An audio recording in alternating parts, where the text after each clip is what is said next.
Namai – aplinka, kur visuomet gera sugrįžti. Tačiau laimė ilgai gali ir nesitęsti. Sakoma, nėra namų be dūmų, tačiau kartais jie gali pridaryti nepataisomos žalos. Harmonija šeimoje gali sutrikdyti iš darbo parsineštas stresas.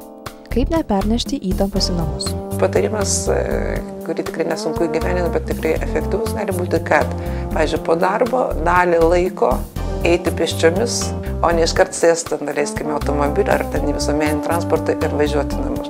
Tas laikas, kurį mes ten daleiskim skirsim paėjimui, tai leidžia, jeigu taip galima sakyti, uždaryti tuos failus darbinius, užbaigti tam tikrus dalykus ir šiek tiek pravaryti savo galvą, kad į namus grįžtumėm truputį jau atsipalaidavę. Bet ėjimas, buvimas lauke, tai yra tas taip pat elementarus dalykas, kas padeda mums susimažinti įtampą.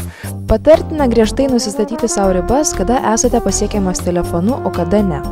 Taip pat vakarais atsiriboti nuo interneto ir visą dėmesį skirti tik šeimai, bet tai ne visuomet įmanoma. Teisininko darbe negali užverti durų.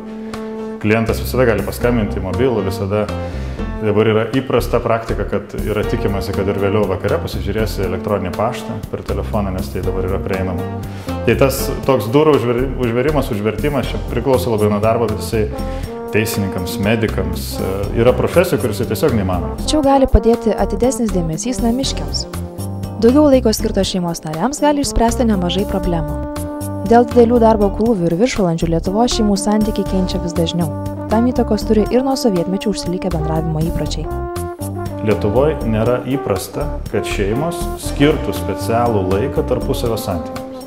Kad tai yra, jeigu šeimų klausia, ar jūs kalbatės, tai visi sako, taip, žinoma, kalbamės, bet pasigilinus giliau paaiškėja, kad tas pokalbis dažniausiai apsiriboja buitiniu lygmeniu. Ir tokios šeimos, kurios, pavyzdžiui, iš šeimų universiteto patirties, kurios turi vyras su žmona pasimatymą vis dar ten kartą per savaitę, kartą per 2 savaitės, kurios turi specialų kažkokį vakarą, kada jie pasikalba kažkokią kitokią bendravimo formą, jos nėra labai dažnos.